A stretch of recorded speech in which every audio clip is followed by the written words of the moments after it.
Most people with dementia, most of the time they have dementia, are walking about, they're in the community, they're sitting on a bench in your park, they are going to the church picnic, they are at the family birthday party and wedding.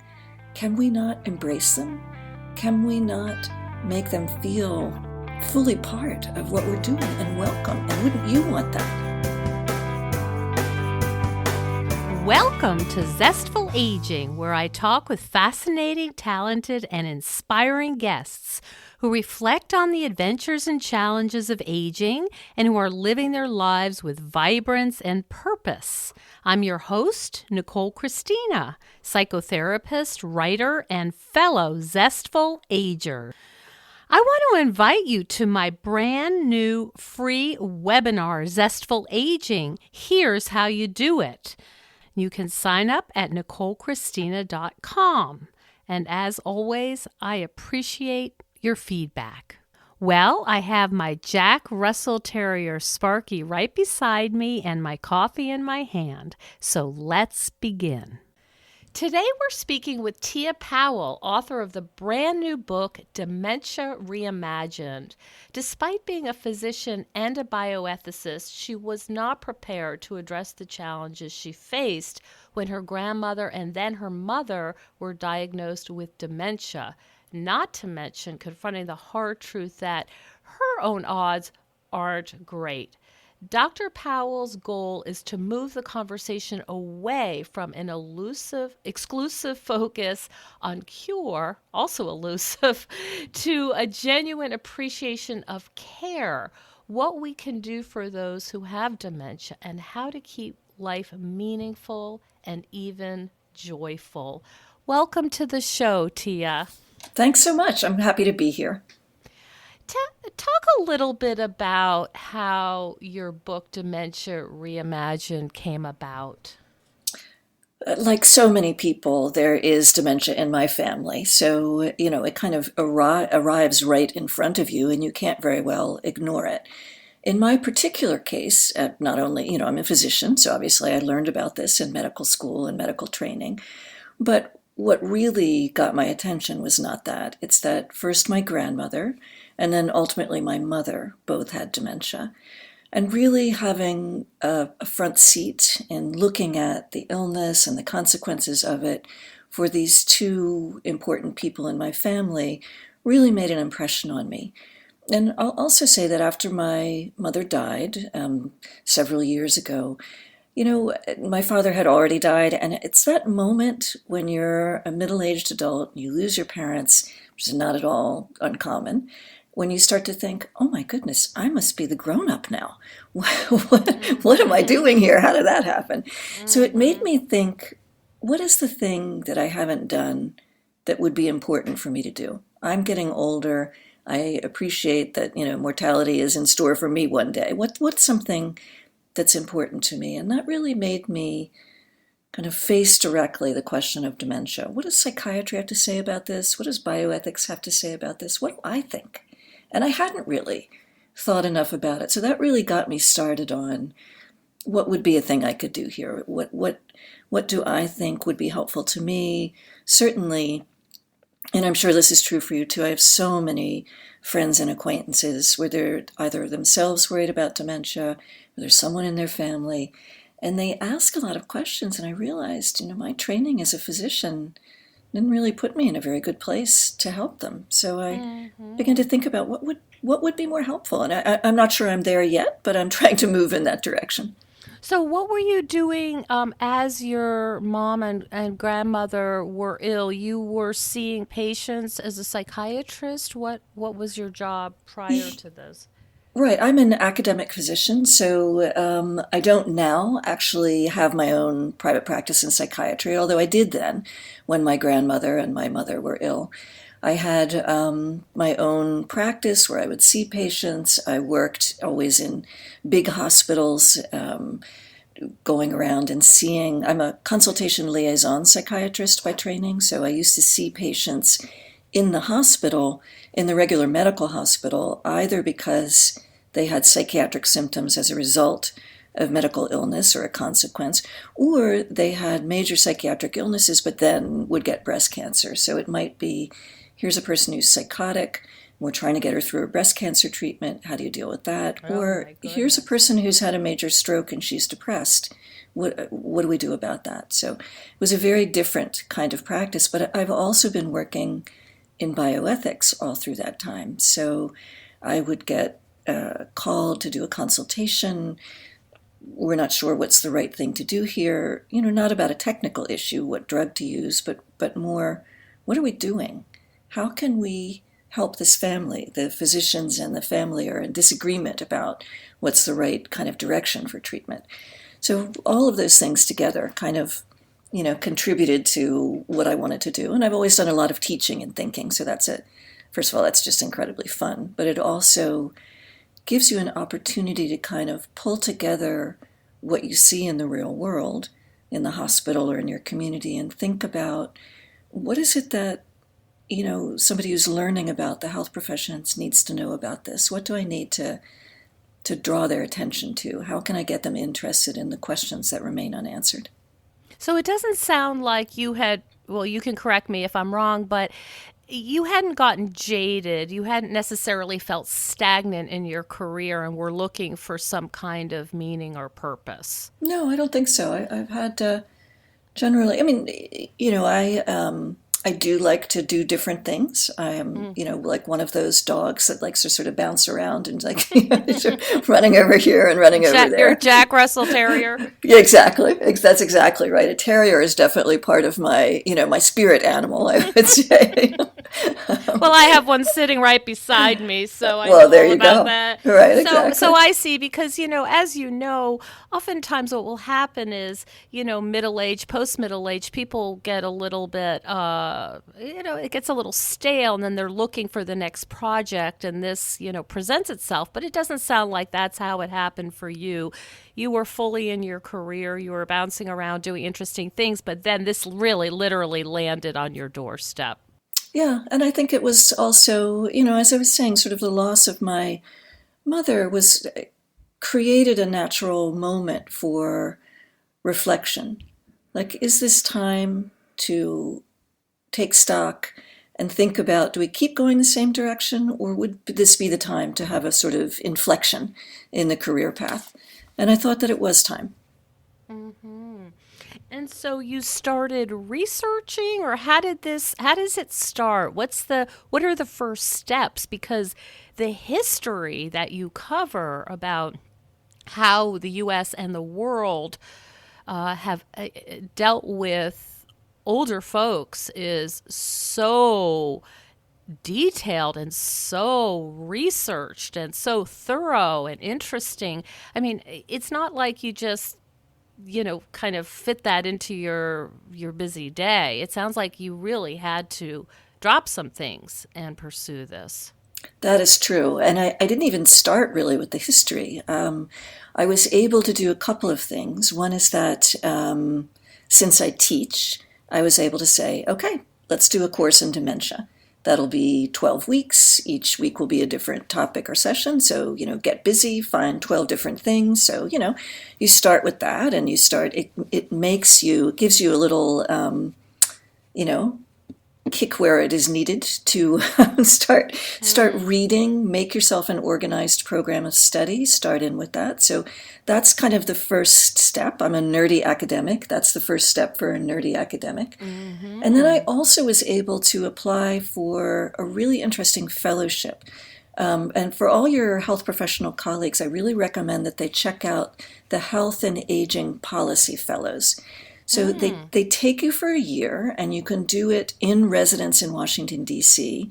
Or if you live near enough, you can sort of travel. And that's what I did. I went back and forth, spending, a month at one point in D.C. and then coming back and forth.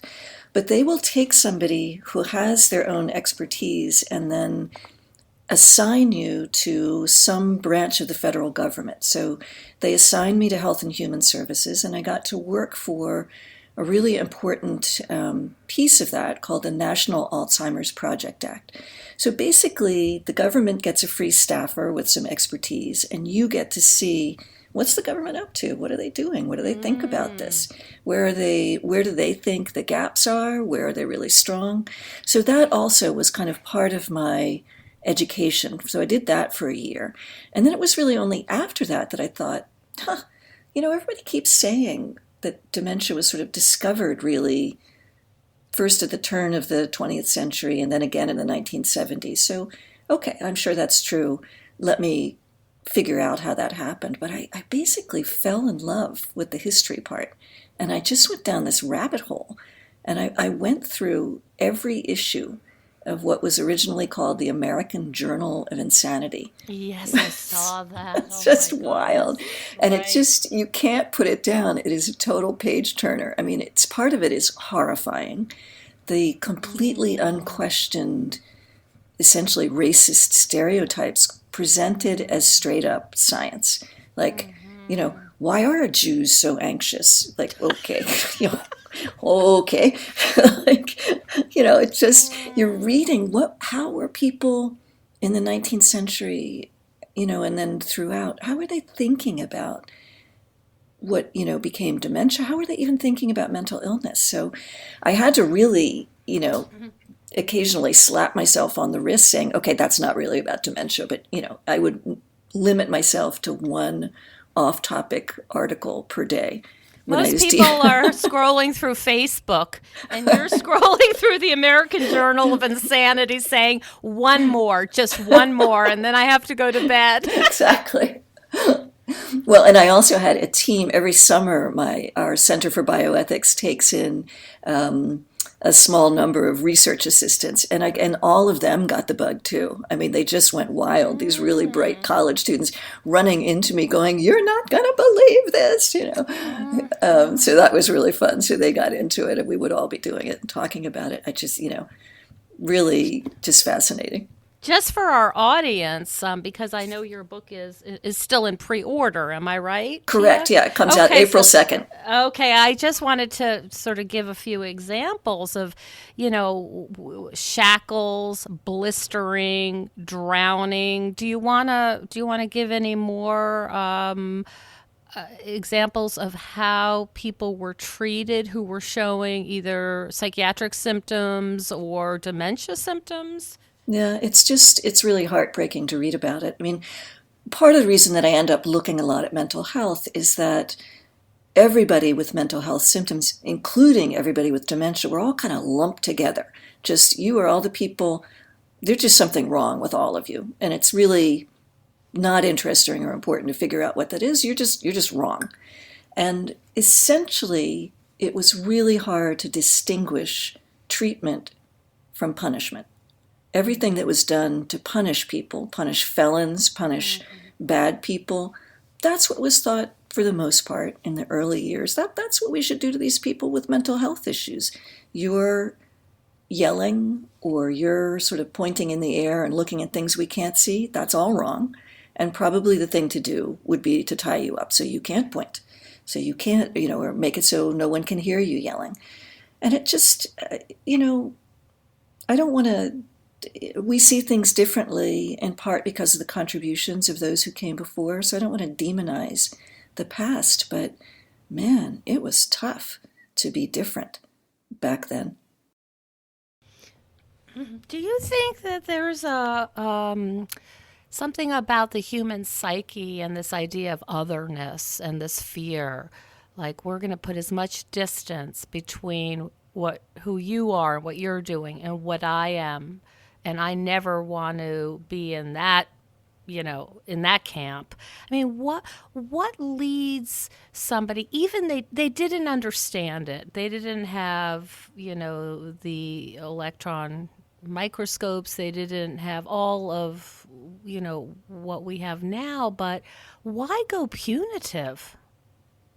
It's a really interesting question. And I think you're absolutely right that it has to do with otherness. There's something really terrifying about seeing someone kind of lose it mentally, right? And we are all aware that at some point, no matter how great your mental health is, at some point you have felt yourself get close to the edge and you have known how frightening that feels.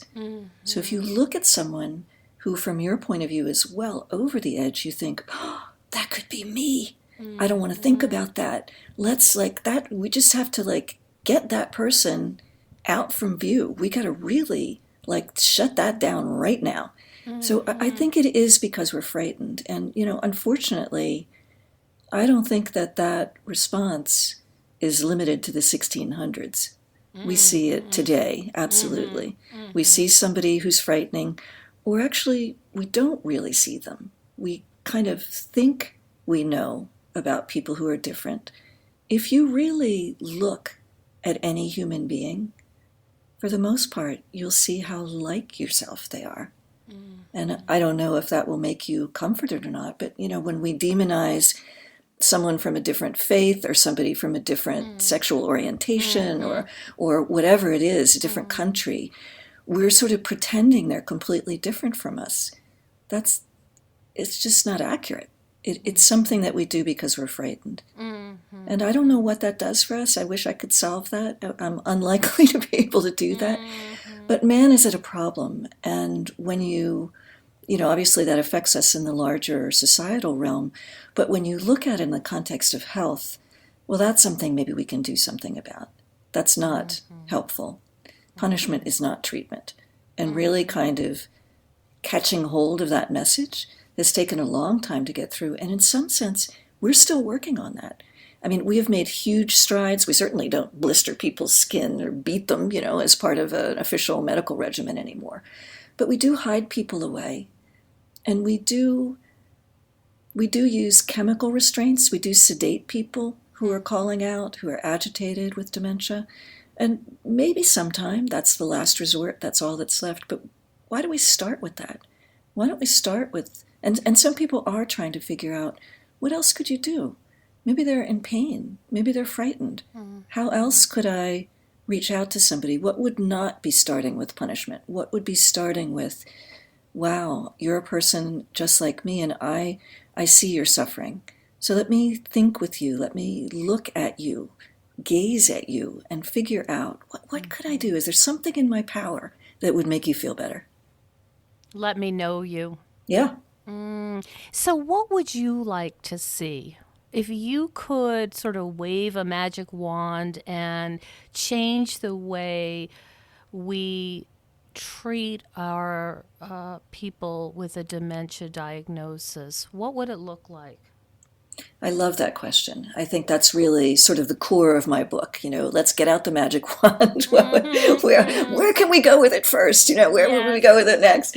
So I think I would start the magic wand before people even get dementia. So many people in our community are terrified that they'll get dementia. And actually, one of the first questions I often get from people is, don't you think that people who are diagnosed with dementia either should kill themselves, or really that's my plan, that's what I would do right away? And my answer is, look, I don't want people to suffer. I get it, you're frightened, but is that really our best answer?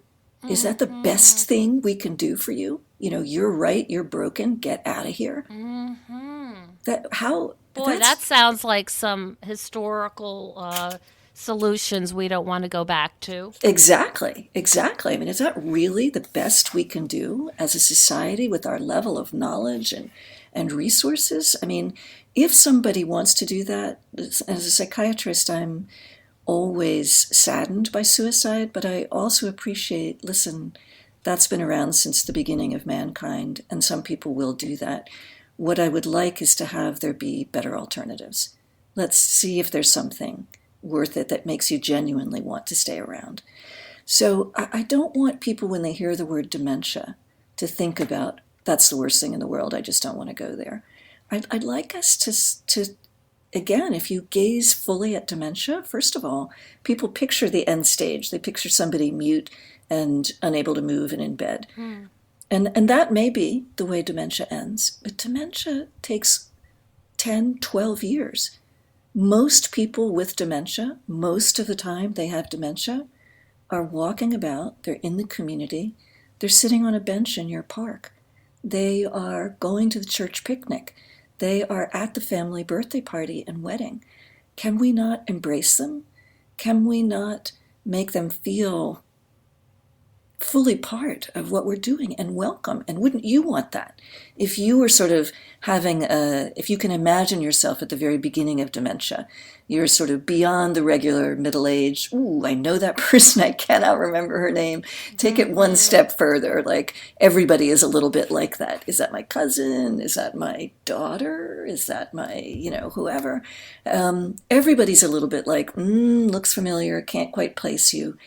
Wouldn't it be great if you could go about the world and feel that it was comforting to you, that the people who knew you around you would be happy to see you, would try and make your life still a place where there could be joy? Because really, every life should have joy. So how can That we you're do that? still welcome, that you're Yeah, still welcome here. yeah. How can I help you? How can I help you have a life where you feel you're part of this family, this community, where there could be some joy?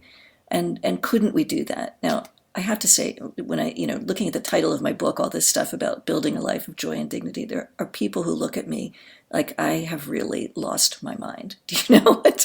I mean, dementia is hard. There is loss. So I'm not pretending that you should be like really excited and happy if you get the diagnosis of dementia or your partner does.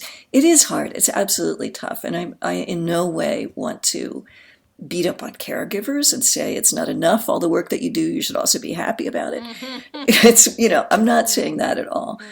But I do want to get the conversation to go in the direction of how can we support that caregiver? How can the rest of the community, how can we all think about this differently in such a way that it's not only okay, we embrace all sorts of people, including people who we've known for decades and who now are becoming a little bit different. Are you asking people, though, to be more evolved than we are now? Going back to this whole question of the other.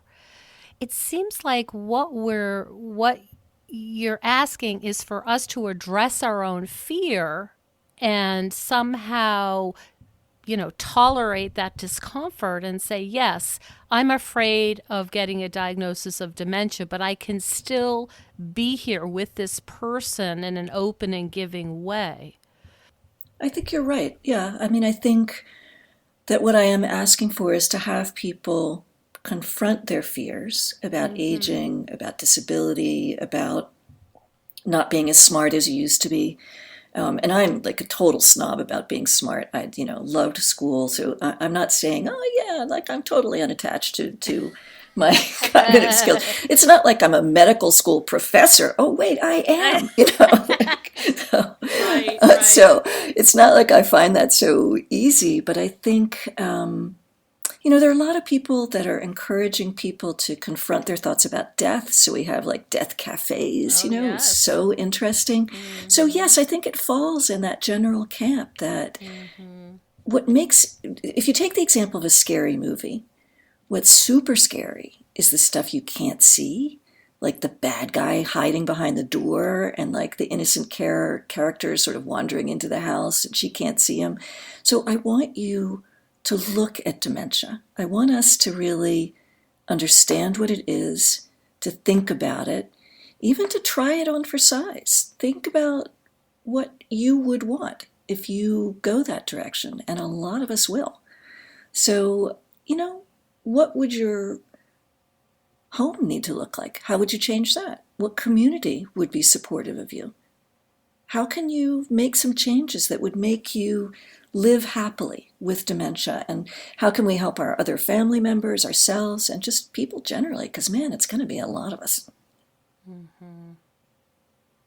You're asking us to face something that's really difficult to face. Correct. Yeah. And I think that is hard. On the other hand, you know what? It's coming our way. So it's not, as with death, of course, it's not like you can really dodge that bullet, It's Yeah. ultimately, it's something like we live longer now. Many of us will live into the 80s, into the 90s. I mean, and I don't know if everybody appreciates what a big change that is. When we set the retirement age at 65, like in the early 1900s, we started thinking about that. people live to 65. Right. That's like dying young in America today, right? That's, Yeah. The we're whole going to live into our landscape has 90s. changed. Yeah. Yeah, Yeah. yeah. The demographics are totally different. So at 85, our chances are, for getting Alzheimer's disease, probably at least 30%. If you add in the other dementias, 40, maybe even more than that percent. So if you're going to live a long time, and I hope we all do, your chances of living with a number of disabling conditions, including dementia, are pretty high. Do you think the government has a role in helping us address these realities? I think we all have a role. I do think the government has a role, absolutely. Right now, the government pays for most nursing home care. Most of that is covered by Medicaid, which is the state, it's a sort of hybrid of federal and state money, but it's basically the program for the poor, which is kind of sobering because it brings up a number of things. One is that a lot of older people do fall into the category of the poor. They are impoverished.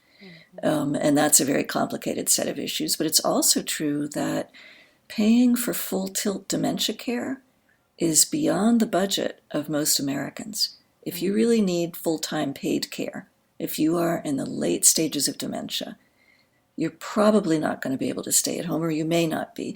And it's also true that a lot of people in their 80s live alone, right? And it's not feasible to live on your own and be bedbound. That's not a thing. That's neglect. That's abuse.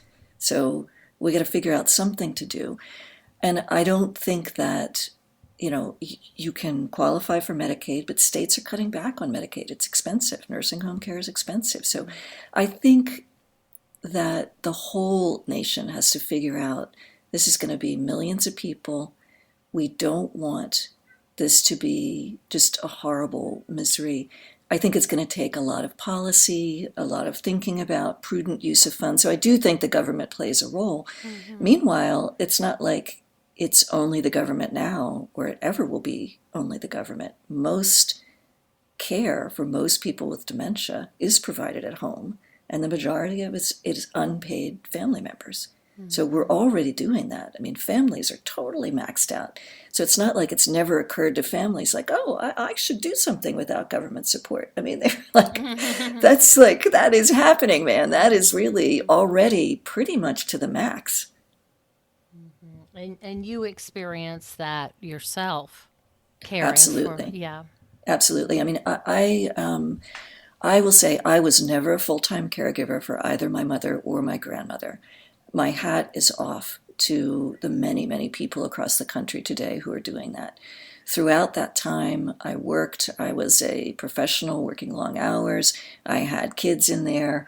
But all of us, and I am one of 6 siblings in my family, we all did various things. And even with everybody working together, pulling on this, figuring out what to do, my father had saved a lot of money to help pay for my mother's care. But even with like a lot of good luck, a lot of good luck, a lot of people to share the burden, siblings, resources and stuff, it's really hard.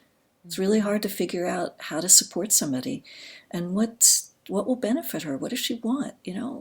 Like making the decision to have my mom not stay at home after a while was really hard. But I think that's what she wanted. She actually didn't want to keep staying home. And that was kind of a shocker for me. I kind of thought, oh, everybody must want to stay home. Actually, my mom didn't.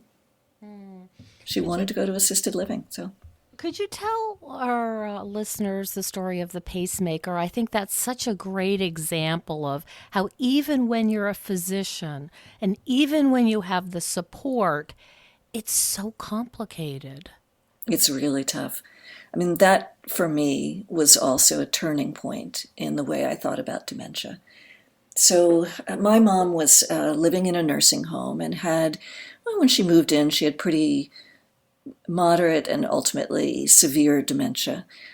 She could still speak a bit. She had trouble walking. She really couldn't dress herself. She had needed help with all kinds of activities, ultimately even feeding herself, but certainly toileting, dressing, getting about, all of that kind of stuff. So she was fairly far along in the course of her dementia.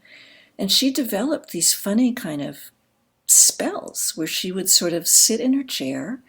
She wasn't attending to the things happening around her. It would last for like a minute, 2 minutes. She was kind of shaking.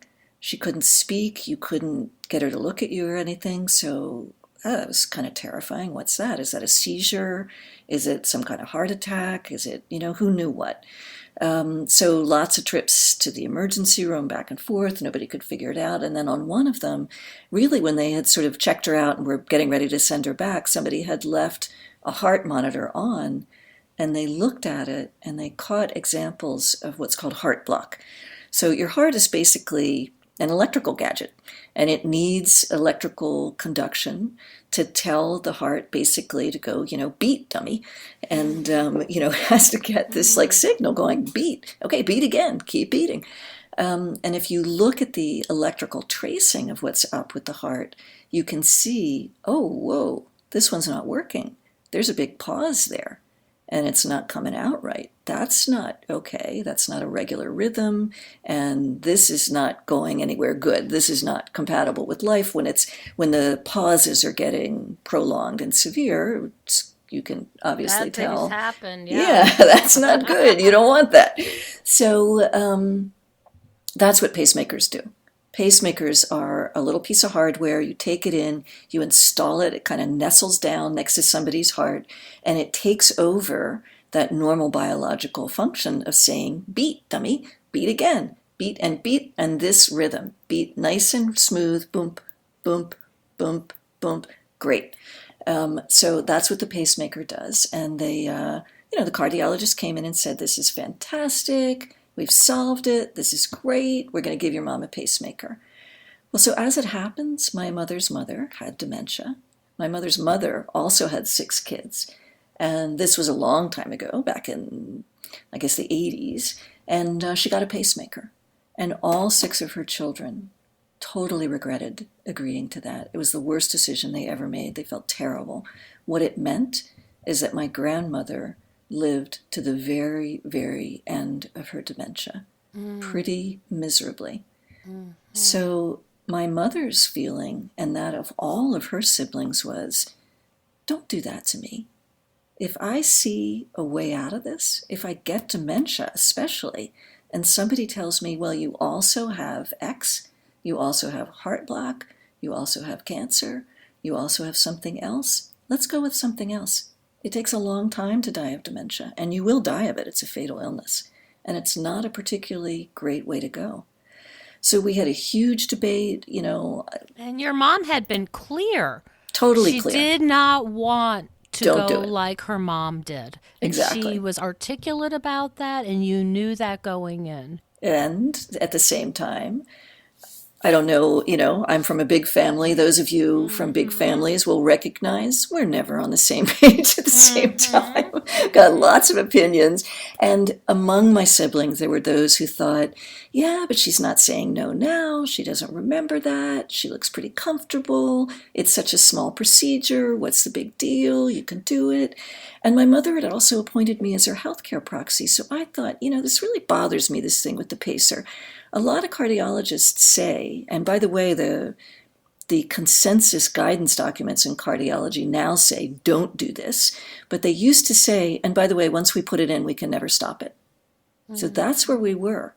So I thought, okay, that's just wrong. As a bioethicist, I know you need patient consent or surrogate consent if you're going to do a procedure. If you put something in, I should be able to say, we don't want that thing anymore, turn it off. And I should work on that. I should be able to do that for my mother, and we should solve it later. But I wasn't comfortable with that. I knew it was a bad idea. I was much more comfortable saying, when she had her wits about her, she really thought hard about this. She had a lot of experience. She had a lot of information on this question, and she said, don't do it. So, but my mother, was demented. So the doctor comes in, and she basically couldn't understand what he was saying for most of it, saying, well, whatever you want, dear, that's fine. Sure, yes, I like doctors. Do what you want, doctor. So when the doctor came and said, okay, I'm here to take you for the pacemaker, she snapped to it. And, talk about a terrier. That is absolutely my my mother's spirit animal. She basically yapped at him, like, what are you talking about? You guys do too much stuff to old people. Don't do that to me. So she didn't get a pacemaker. Basically, she saved herself. She was always a force of nature, and she, from the depths of dementia, stepped in and saved herself from the pacemaker. And I think, frankly, it was one of the best things that we ever did for her in terms of her dementia care. It meant that she didn't have to have a decreasing ability to do things that gave her joy. It was a totally painless progression where she had dementia, so she wasn't worried about it. She wasn't frightened about having heart block. She didn't know she had heart block. So no anxiety ahead of time. The episodes themselves were clearly totally painless, and she didn't remember it after. So it was a disease that to her was completely invisible. And in the end, after some months or so, she did die of heart block with dementia. And I think that's fine. I think in medicine, it's not just the larger community and the government that needs to think about dementia care. It's medicine too. What are we doing? Are we really helping people? Medicine is supposed to help people. Just doing something because you can do it and not looking at the larger picture, what is that about? Why do you need a pacemaker when you have a fatal illness? And heart block is not a bad way to go. I mean, I'm not saying it's always completely symptom-free, but really, when people die asleep in their beds at night, that's heart block. That sounds pretty good to me. If I had a fatal illness and I was well along and I knew no cure is coming for me, and somebody said, well, I do, okay, maybe there's this one possibility you could die comfortably in your sleep at night. Who wouldn't take that? Seriously. Yeah, so why do we want to harass dying people who are advanced in years? And I'm not being ageist, I'm just saying, she had a great life. Now she has a fatal illness. It's only going in one direction. She has another potentially fatal illness. Why do we need to intervene here? Why are we prolonging the inevitable? Yeah, and making it worse. It really brings up this whole question of consent. Right. Well, that's a very tricky issue in dementia because among the things that having dementia does, it robs you of the kind of, refined cognitive skills where you can really think about, so you're telling me a 32% chance of this and a 65% chance of that? I mean, that's not a calculation that, frankly, a lot of people can make, including people with dementia. So you do have to think about what were this person's values? What did she say about it before? I mean, and my mother was very in the tiny minority of people who had actually made a clear comment about a specific treatment with good knowledge about what it meant. So I think we should do advancce directives, but they're kind of problematic. I mean, mostly advancce directives are just a kind of rough guide map, kind of what are your values? What do you want? It can't really tell you for the most part about specific treatments, although if you do have ideas about specific treatments, that's fine too. So what would you like to say to our audience who are listening to this and maybe getting a little bit worried and thinking, I need to do something? What is the first step for those of us who are, who do not have a dementia diagnosis, but who may want to be more thoughtful about the future for our partners, our family members, and ourselves? I would say a couple of things. One is that think about what gives you joy and what things that give you joy you could take with you into the future. Then maybe you need to add a few. Maybe there are things that you love doing that aren't really going to be possible for you when you're 90, with or without dementia. But maybe there's some things that you love doing that you could take forward, or maybe you could adapt things you love to make them possible within dementia. So for me, I love gardening. I mean, gardening is something that you can do with an incredibly keen mind. I mean, they're super gardeners and they're adding, this kind of crystal and that kind, they're changing the acidity of the soil. And okay, you can do it that way. You know what else you can do? You can sit in a garden and you can just look at things, and that's You can just, smell things. yeah, it's delightful. It's just like you could watch the it's just like you could watch the birds are coming out and they've found that kind of bush. Love that thing. Look at the butterflies over there. I mean, you can do that in a way that is experiential and not cognitive. So, what could you find? What would bring you joy? And how can you make that there for a future you? And if it's not there for a future you, maybe you need to do that for your community or your family. Maybe you need to build a garden, a community garden in your family that would be great for people of all generations. You can take toddlers in there and show them how to stick seeds in the soil, and you can bring older people in there. You can bring people in a wheelchair and have them sit and look and even participate and just enjoy being there. So maybe you could do that. I would do that. I would also think about not being so despairing. We don't have anything that prevents or cures dementia, but it's also true that being kind to yourself, treating yourself in a healthy way, does seem to help with normal cognitive aging. So there are things you can't control your genes, and if you have a genetic risk for dementia, your odds are up. But if you live in a healthy way, at least you're not piling on additional stress to your neurons. So, do some thinking about healthy diet. And of course, this is tricky because there's a lot of fads and a lot of things like that out there. That's not what I mean. The best data is basically about the Mediterranean diet.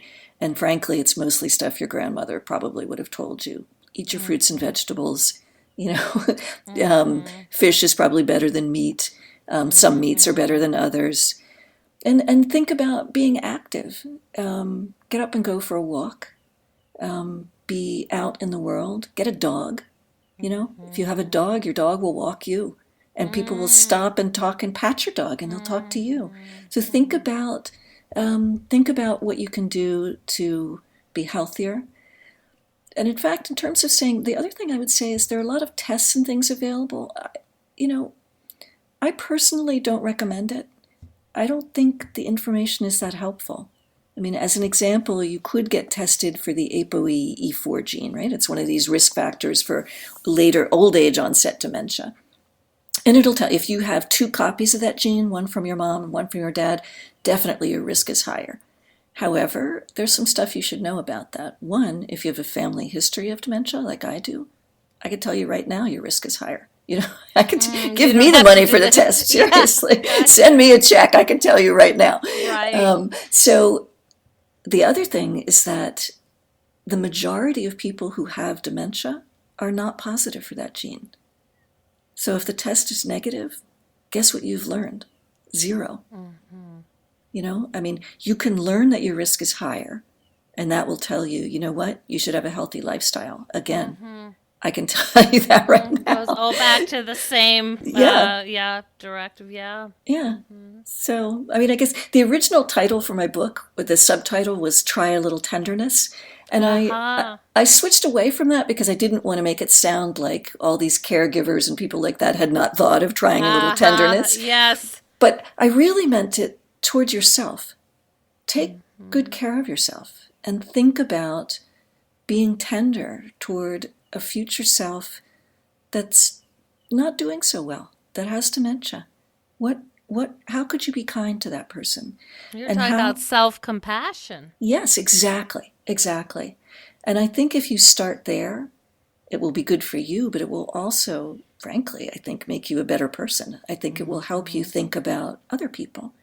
So if there's not a nursing home in your community that you would like to go to, maybe you need to think about that. Maybe you should get on the board of your local nursing home. Maybe you should think about, alternative nursing homes. There's a lot of activity around better ways for people who need assistance and support to go. If you don't see what you would like to have in your community, maybe that's something you could work on. If you're doing it because that's what you'd like for yourself, but frankly, along the way, you'll help a lot of people. So I'd love to see that happen. That would just really make me joyful. And I do think people are beginning to do that. So that's sort of what I'm in favor of, trying a little tenderness, starting with yourself, but also thinking about what could you do in the larger world that would take us down that road. and embracing all of your ages, your Right. entire lifespan, not saying that, oh, now I'm wrinkled and I can't play tennis, so I'm useless, and, buying that sort of cultural stigma about, if you're older, you're invisible, you're not productive, all of this stuff, but really embracing your entire lifespan. I agree. I mean, when you were little, you wore diapers, and nobody thought the worse of you for that. It was just part of the normal age range.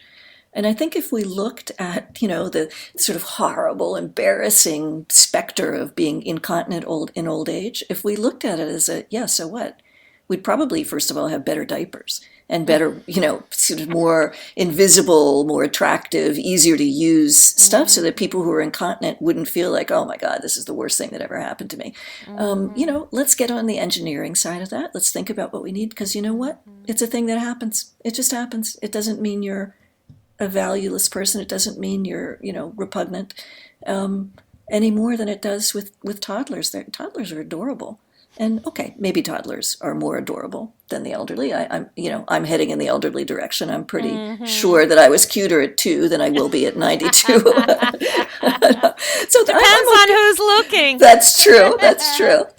But I like the idea of embracing every age. And we all need some kind of support and assistance, unless you really want to go be a monk and live on top of a mountain. Which is not an option that's really either available or appealing to many of us. You will be interdependent with other people, and that's fine. Let's figure out how to do it better. Let's deal with it.